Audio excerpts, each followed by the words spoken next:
gun to the back of your head, name 5 iconic characters in the past 10 years. Boom! You're dead because you couldn't. Well, I'm not saying that. That's what this video is saying.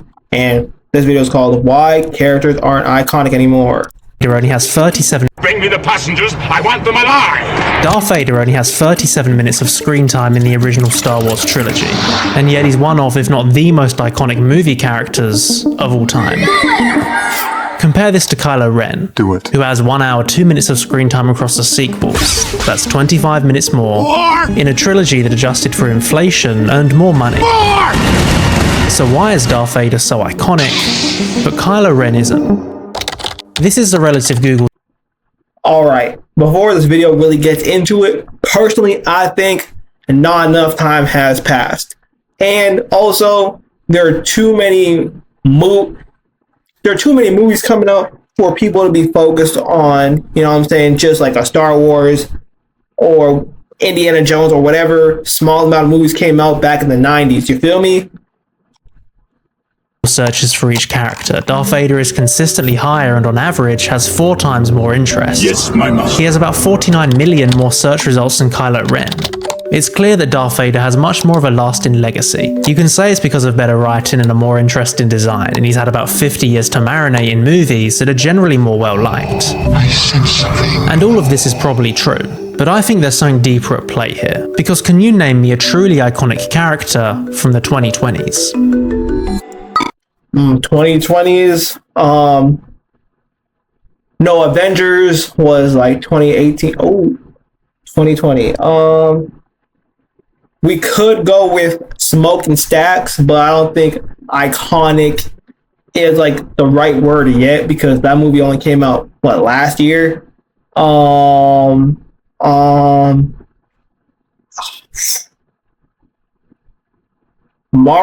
But Mario's been around already, you know what I'm saying? I think for this video, he's talking about characters that were introduced in this time frame. You feel me? With no backstory, like a Mario, a Sonic. You know what I'm saying? Like all the movies that are doing well are mostly like remakes, honestly. Oh, hold on. The 2010s had Marvel, the 2000s But Mario Supreme count? had Harry Potter, the 90s had Kevin McAllister and Neo, the 80s had Indiana Jones and a bunch of slasher movie villains, and the 70s had Star Wars, where basically everyone is iconic. So what has changed? Are movies just worse now? I don't think that's it. I think there's been a wider shift in how we consume media and storytelling. Things are more temporary now and nothing seems to have much lasting impact. And a good way of understanding this is through the lens of iconic characters.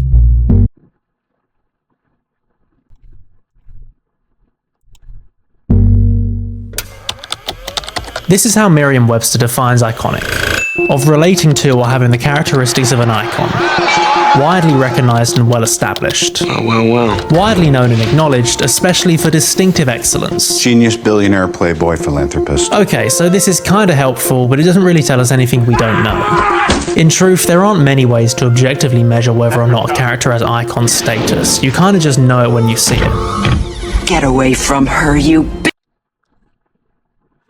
Okay, I don't think she's bro, how would I personally put iconic? I would say iconic is just like, if you were to get 100 people from 100 random people from everywhere in the world, would a good 80% of those people be able to name that character or know where that character's from?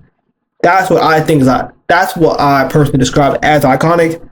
And whoever Ellen Ripley is, personally, don't know, not sure if she's iconic or not. Maybe I've seen the movie, maybe I haven't, but I don't remember.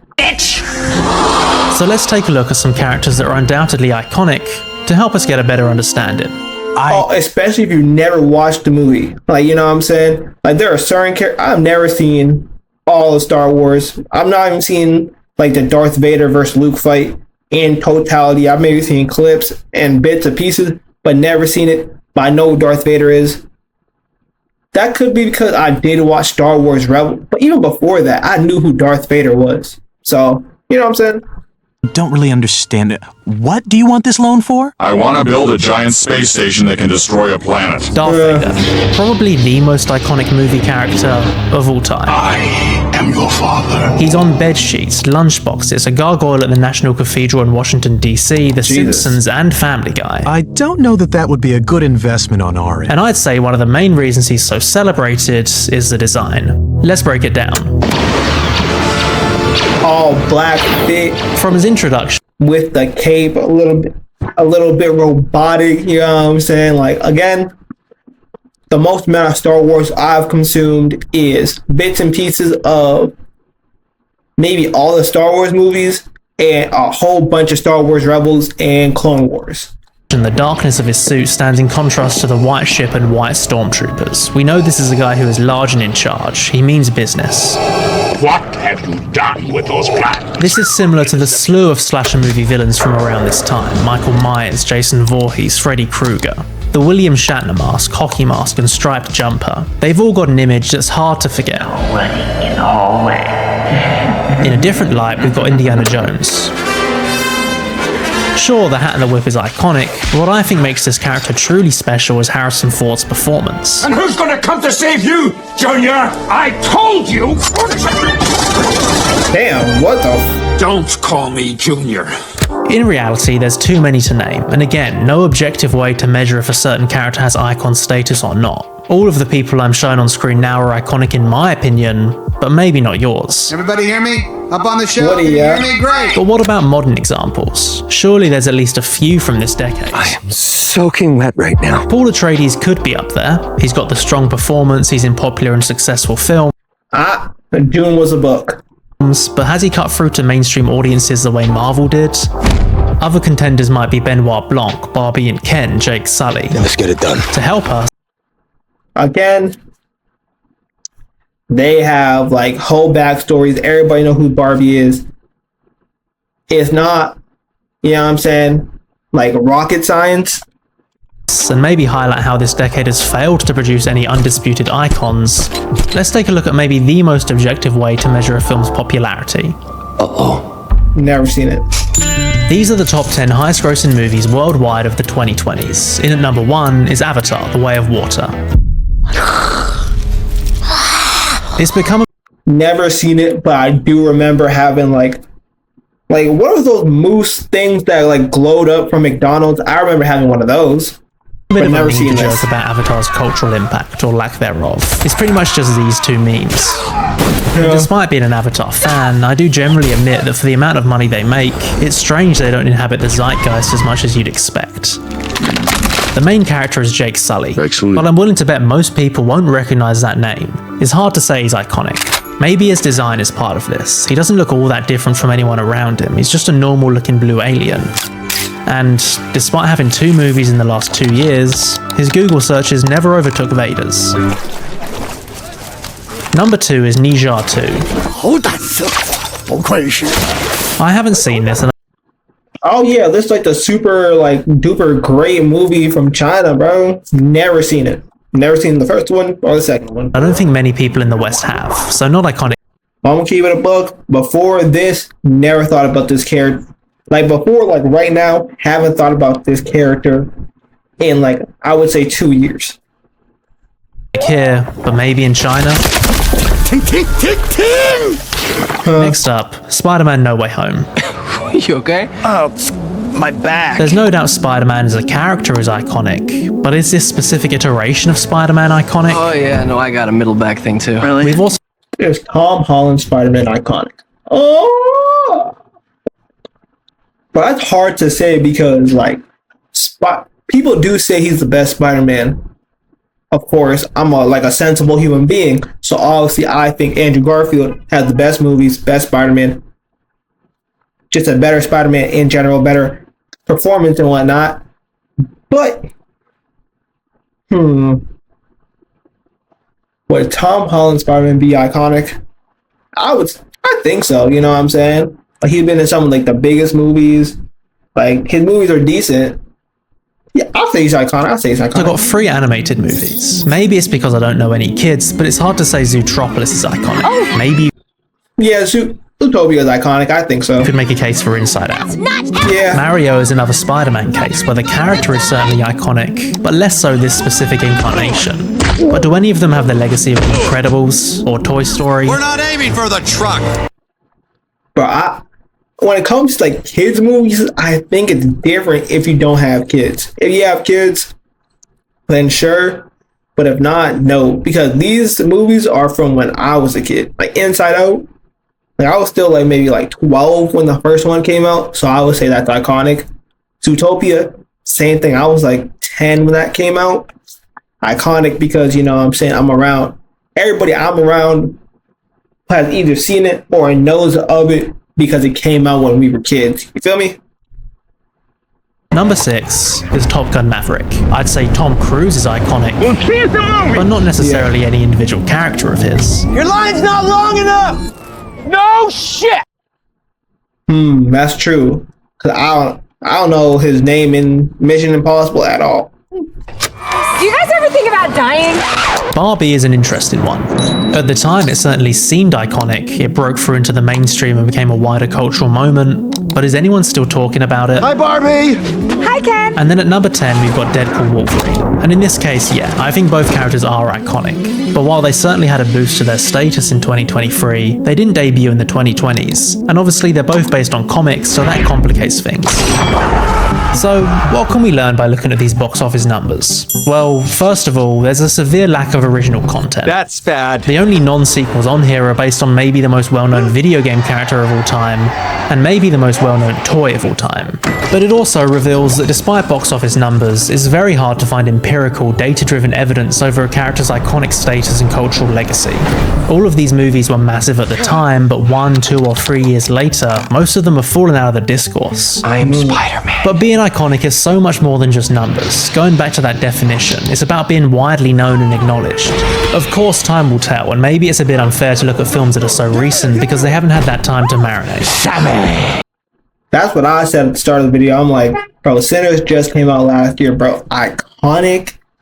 Like we have to wait and see. Like, you feel me? But being iconic is vibes based, and do any of these characters seem like they'll be iconic in 10 years' time?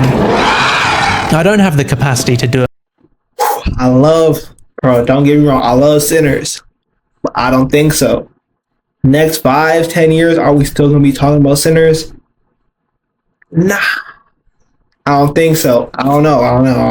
A mass survey and see what characters people have and haven't heard of. But what I can do is ask someone who's relatively removed from the fast-paced online discourse, who is a casual moviegoer. Someone who's a good litmus test as to whether or not a character has broken through into the mainstream and isn't just popular across these hyper-individual social media algorithms. My mum. So I sent over some photos of characters and simply asked her to name them. She got the obvious ones like Jack Sparrow, Darth Vader, and Indiana Jones. Ellen Ripley was Alien Ripley, which is close enough, and she was unsure of Jason, but did get him in the end. Then I started testing the waters. She called Benoit Blanc LeBlanc, and to my surprise, she managed to get the name of Jake Sully. But I was a little disappointed she called Oppenheimer the atom bomb guy. She works in a school with young kids, so I thought she'd get this no problem, but no idea on Zootopia.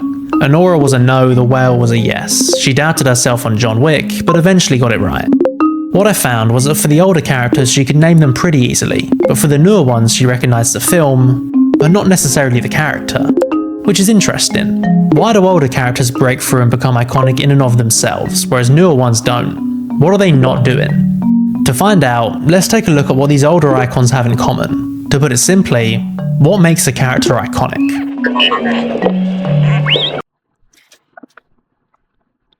I ain't gonna lie. For me, presence. Because I'm into anime, so let me talk about that. Talk about through that lens. Like a Madara, a Naruto, a Luffy, a Ichigo. Yeah, just presence and being so well, like a Goku, like a Superman, you know what I'm saying? Like, it's just presence and just the idea, like, those people having people says, I think that's what it is. First of all, we've got the design, which we've already touched on. A great design tells us about a character without saying anything. From his looks alone, we know Darth Vader is evil and commanding. From Michael Myers' expressionless mask, we know this is a relatively empty vessel. It can be simple like a dirty vest or a tuxedo and a rose, but it has to be recognizable and fit the character. You never wanted my friendship. We've also got performance. You are without doubt the worst pirate I've ever heard of. Jack Sparrow's design was good, but I'd argue it was Johnny Depp's performance that made the character what it is. You have heard of me. It's the same for Anthony Hopkins as Hannibal Lecter, and why Heath Ledger's Joker seems to be the most iconic incarnation of that character. Take the performance away, and I can't see these characters being as celebrated as they are. And another factor is the music.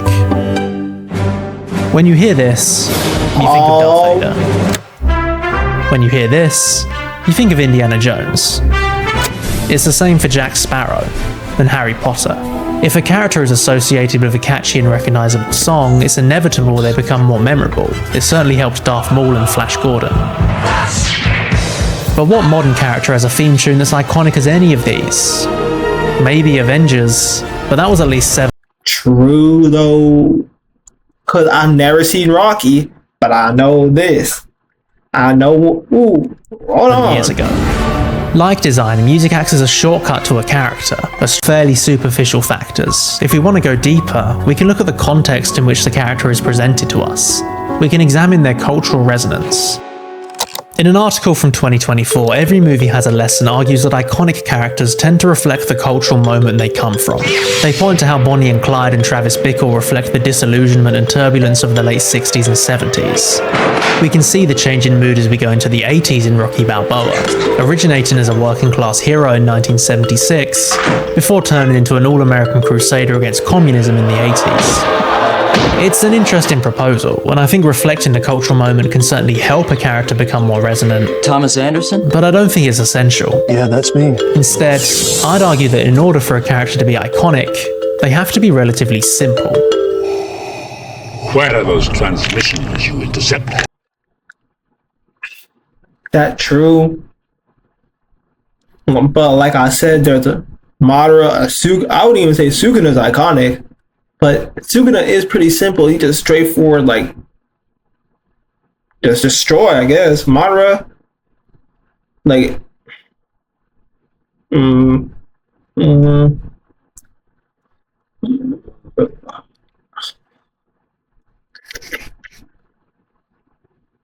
like most anime MCs are pretty, who are iconic, like a Goku, Naruto's, Luffy, Ichigo. Really? I want to say Ichigo simple, but god damn it, I'm really trying to think. Like simplicity, and I think he missed on this a little bit. Don't hate me for saying this, but Darth Vader is a pretty simple character. I am altering the deal. For the sake of argument, I'm going to ignore all the prequel business, because while that certainly added to him, he gained his icon status before that. Pray I don't alter it any further. So what do we have? In his first scene, he walks into a room and strangles an unarmed prisoner. He blows up a planet. He's literally on the dark side. Don't know the power of the dark side. He's an unambiguously evil character. He very much fits into the archetype of the Dark Lord. It's the same as Sauron and Voldemort. Harry Potter. We also have the Chosen One archetype, who goes from nothing to saving the world, fulfilling some kind of prophecy or restoring some ancient power. You're a wizard, Harry. And then there's the wise sage character, someone who's typically very old and learned in the power the Chosen One wields. For 800 years have I trained Jedi. What I'm trying to get at here is that oftentimes the most iconic characters are the simplest ones. Indiana Jones is quite a straightforward adventurer, the Joker quite a straightforward agent of chaos. Their motives are simple, and their arc straightforward. Where's the Italian? I want to be free of this pain. Maybe this is why Kylo Ren doesn't have the staying power as Darth Vader, because if you think about it, he's a more complex character. I know what I have to do, but I don't know if I have the strength to do it. He's constantly Person with daddy issues and angry. It's a pretty complicated person. I'm not being sarcastic. I'm really being like serious, you know what I'm saying? Like, why does he hate his dad? Why does he hate his mom? How did he get up in the dark side? You know what I'm saying? Like, why did he try to end the life of Anakin Skywalker? Question mark. torn between the light and the dark, between wielding supreme power and living up to his family name. But Darth Vader, sure, he has his redemption arc at the end, but this isn't super layered. For the most part, he's a straightforward evil guy, and this is why we love him. So are modern characters more complicated now? Is that why they're not iconic? Or do I they don't not think have that's what good it is. designs, good performances, great music, or a cultural resonance? I don't think that's it. I think a character today can have all of this, but still not become iconic. Let's take Marty Mauser. There's a great performance, had a banging score and soundtrack, and created a cultural moment with the marketing campaign. Robert Pattinson, schwap! But in 5 years' time, will people still be talking about Marty Mauser? It's only a matter of time before I'm staring at you from the cover of a Wheaties box. Even if you have all the markers of an icon, it's much harder for a character to break through and become iconic today. And to prove this, let's have a look at another unconventional way to measure icon status.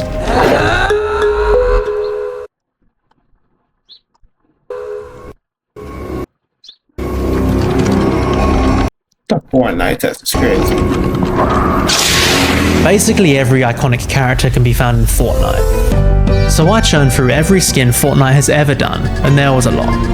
Here's what I learned. I looked mainly at the skins that can be generally associated with the 2020s, meaning it belongs to a character or IP. Wait, K-pop Demon Hunters. I remember talking about this with somebody. Okay, but will people be still talking about them 5 years later? But if you're a K-pop Demon Hunter person who loved that movie, gun to the back of your head, name all 3 main characters. Yo, let me know in the comments if you get to keep your head. That is still active today. I found 20. Out of these, 7 were celebrities. This is musicians and influencers like Sabrina Carpenter, Mr. Beast, and Speed, leaving us 13 movie skins. Out of this, 7 were promotional. This is Jared Leto and Tron Ares, a grabber from the Black Phone, characters from the new Superman movie and Stranger Things. This leaves us with 6 non-promotional skins. Art the Clown, Avatar, Godzilla and Kong, Into the Spider-Verse, Dune, Mandalorian. So are these the most iconic characters of the 2020s? Maybe. I do think that Stranger Things and Squid Game, despite being promotional, certainly belong on this list too. So if we add them, it means that Oh, Squid Game. Yeah, that's a good poll. Stranger Things. I've never seen any of those shows, but I know of them and know the characters. So Squid Game is the only TV or movie that's completely original and began in the 2020s. So is player 456, Seong Ji-hoon, the most iconic original character of this decade? That doesn't seem right. Again, like the box office test and like the mum test, this isn't scientific or objective in any way. It's a vibes-based test for a vibes-based definition of iconic. But what this does reveal, in a shock to basically no one, is this.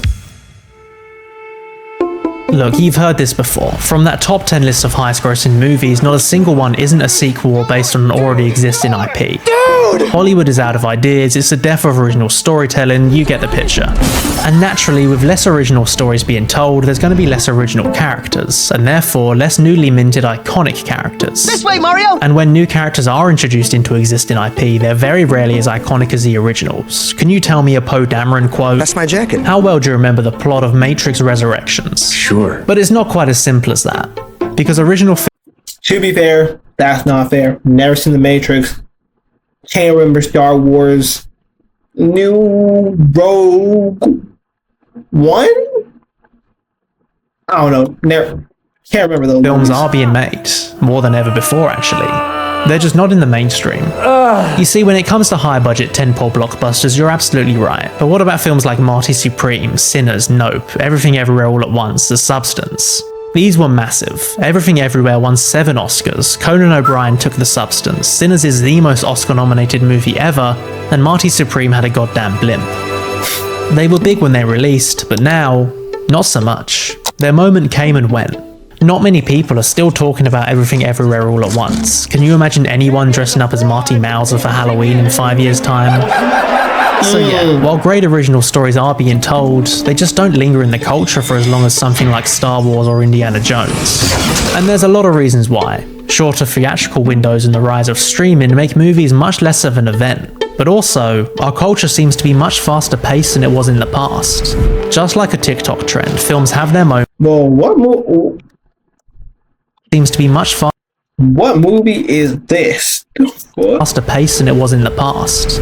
Just like a TikTok trend, films have their moment and then it's over. Resigned to best of the year lists on Letterboxd rather than Halloween costumes and pajamas. And because our culture is so fast paced, things have no staying power anymore. Look at this sharp drop off in searches for The Substance. And this isn't a comment on the film's quality. I think all of the ones I've mentioned are great films, and I can maybe see Sinners being a future classic. But for the most part, they kinda came and went. And a good way of putting this into perspective is by looking at something more and more people seem to be talking about recently.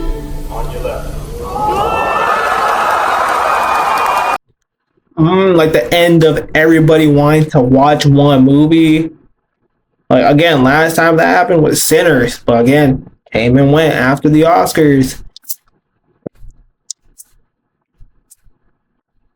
You know what I'm saying? I love Sinners, but it's like, but Avengers. You know what I'm saying?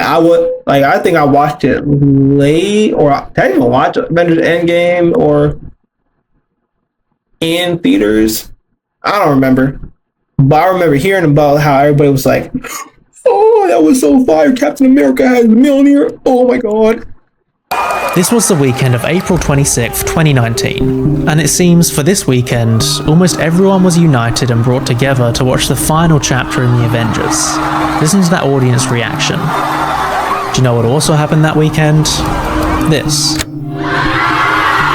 The long night episode of Game of Thrones. And with potentially the exception of Barbenheimer, I think this was the last true pop culture event that basically everyone was tuned into. It was a shared cultural moment that reached almost everyone. And just like it seemed everyone was watching Endgame and Game of Thrones, it seemed like everyone was tuned into The Force Awakens. A whole generation grew up watching Harry Potter, and co-workers gathered around the water cooler to chat about Lost. I'm one of the survivors of Oceanic Flight 815. But what have we had since April 2019? A few breakout movies, maybe Stranger Things or Squid Game reached Game of Thrones level, but for the most part, the media we consume has become much more fragmented. Let's look at an example.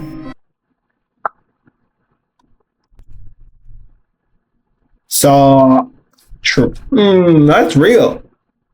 Like, not everybody's in, like, you know what I'm saying? Come on.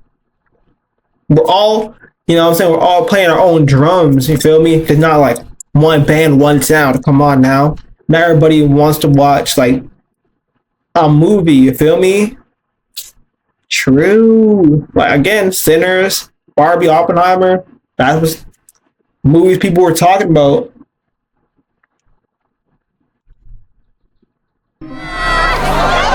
K-pop Demon Hunters, like I said.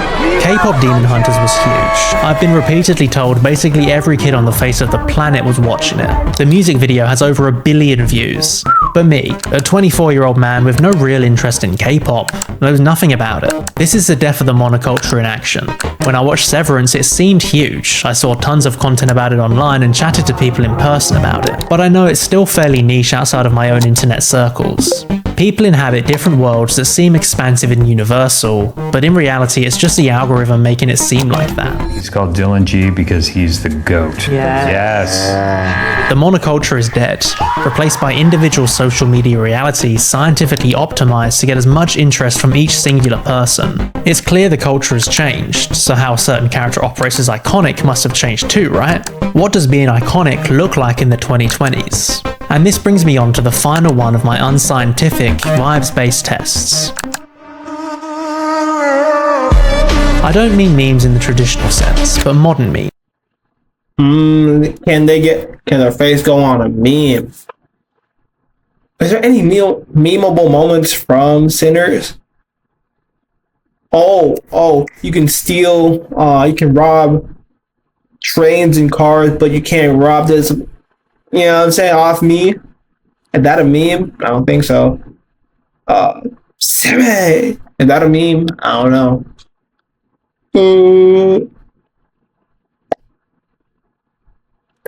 I get, damn. TikTok memes. This is a different kind of iconic to what came before. It's a chronically online, short, superficial, brain-rotted kind of iconic. Get the party started! For someone like Darth Vader, his icon status is very much a celebration of his character. People like him and obsess over him because of how he looks, sure, but also because of what he does and how he works within the story of Star Wars. I find your lack of faith disturbing. But for these TikToks, this isn't really the case. Take the Ryan Gosling memes as an example. These don't solely focus on a single character. We can see Drive, Blade Runner, La La Land. These memes don't celebrate his character's role in their respective story. It's typically just a few select clips that can be easily applied to a specific situation or joke as outlined in the caption. It's operating on a purely aesthetic level. You don't even need to have seen the film. It's the same with Patrick Bateman, Joker, J.K. Simmons in Whiplash, or Jordan Belfort. It's Cliff Booth making macaroni, or Thomas Shelby beast mode edits. It's this gif from Breaking Bad, or a kid named Finger. Don't get me wrong, these can be pretty funny, and maybe I'm being a bit harsh, but it's a different way of celebrating the character than in the past. Well done. You're not supposed to put a fork in the microwave. You don't even need to have seen Drive or American Psycho or Breaking Bad to understand the purpose of these. They act as short reaction clips, and not much more. I am the one who cooks microwave meals. Truly iconic characters in the traditional sense just aren't suited for this kind of landscape. They're made for a different medium, a medium that is increasingly being replaced by something else, something new. I'm going to ask you a question, and I want you to be honest in your answer. In the past days, or past couple of days, have you spent more time watching content on social media, or watching a movie, or a TV Social media. I'll be in my room all day watching YouTube show, or any kind of fictional storytelling? Chances are, social media is on top. I know it is for me. Obviously, this is age dependent and doesn't apply to everyone, but it's hard to deny that with the rise of social media, there's been a significant change in the media we consume, and therefore a change in the characters we follow too. 10 essentials I can't live without. With Mr. Beast. In the past, we had celebrities and reality TV, but now we have millions of influencers that can produce content more regularly and reach audiences much quicker than traditional media. They don't come and go like Barbenheimer or Everything Everywhere all at once because they can keep releasing content that's fully optimized to keep your attention. Like, to be honest, I don't really see that for real, because it's just more. Because even back in the day, TV, hold on. No.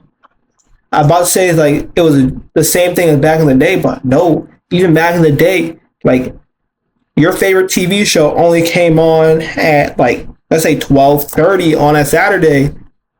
Other than that, you can never watch that. You can't watch that episode again until it's a rerun, or you can't even watch the show until Saturday. But nowadays, YouTube, you can watch your favorite YouTuber every and reach as many people as possible. Instead of watching Darth Vader, kids are watching Mr. Beast. We're going on some of the most expensive dates in the world. Maybe there's no iconic movie characters anymore because that space has been taken up by influencers and YouTubers. Mr. Beast can release a video a week that will be viewed by hundreds of millions of people. TV shows can barely release a season every 2 years.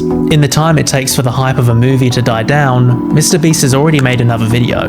And he doesn't need a recognizable design, an impressive performance, or a catchy theme song, because he just plays the algorithm. In this video, I'm going to be showing you how you can get access to all of my YouTube secrets. The entire media landscape is basically unrecognizable as to how it was in the past, so naturally the way characters resonate with audiences has changed too. It's sad, but it's true. Cinema can't keep up with social media. There's a reason almost half of the 2020's Fortnite skins are celebrities and influencers. So, maybe the most iconic characters of the 2020s aren't from movies or TV shows at all, but are from YouTube or TikTok.